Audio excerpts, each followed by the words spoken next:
भगवान श्री कृष्ण द्वारा अर्जुन को उपदेश। यह महाभारत काल की बात है। धर्मराज युधिष्ठिर 7 अक्षौहिणी सेना के स्वामी थे। वे कौरवों के साथ युद्ध करने को तैयार हुए। पहले भगवान श्री कृष्ण अत्यंत क्रोधी दुर्योधन के पास दूत बनकर गए थे। उन्होंने 11 अक्षौहिणी सेना के स्वामी दुर्योधन से कहा, दुर्योधन, तुमने पांडवों के साथ द्यूत क्रीड़ा में उनसे उनका इंद्रप्रस्थ छीन लिया था। अब उनका 12 वर्ष का वनवास और 1 वर्ष का अज्ञातवास समाप्त हो चुका है। इसलिए तुम्हें उनका इंद्रप्रस्थ उन्हें लौटा देना चाहिए। परंतु दुर्योधन इंद्रप्रस्थ लौटाने को तैयार नहीं था। तब भगवान श्री कृष्ण ने पांडवों को 5 गांव देने की मांग की। परंतु श्री कृष्ण की बात सुनकर दुर्योधन ने क्रोध से कहा, मैं उन्हें सुई की नोक के बराबर भूमि भी नहीं दूंगा। हाँ, मैं उनसे युद्ध अवश्य करूंगा। ऐसा कहकर आवेग से दुर्योधन भगवान श्री कृष्ण जी को बंदी बनाने के लिए आगे आया। उस समय राजसभा में भगवान श्री कृष्ण ने अपने विश्व रूप का दर्शन कराकर दुर्योधन को भयभीत कर दिया। उसके बाद वहां उपस्थित विदुर ने अपने घर ले जाकर भगवान श्री कृष्ण जी का पूजन और सत्कार किया। उसके बाद भगवान श्री कृष्ण युधिष्ठिर के पास लौट गए और बोले, धर्मराज,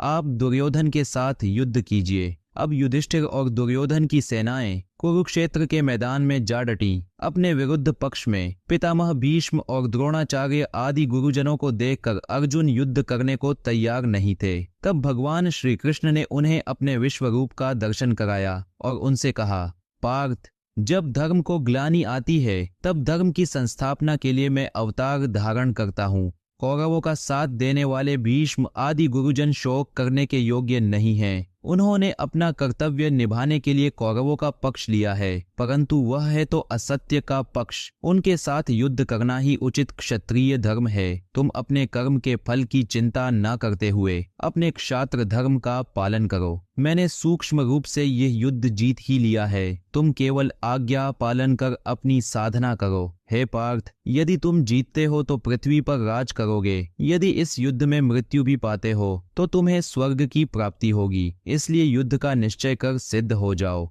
श्री कृष्ण जी का यह वचन सुनकर अर्जुन रथ पर आरूढ़ होकर युद्ध के लिए सिद्ध हो गए। उन्होंने शंख ध्वनि की और महायुद्ध आरंभ हुआ। तो भगवान श्री कृष्ण जी ने बताए अनुसार किसी भी कर्म के फल की अपेक्षा न करते हुए उचित कर्म करना चाहिए।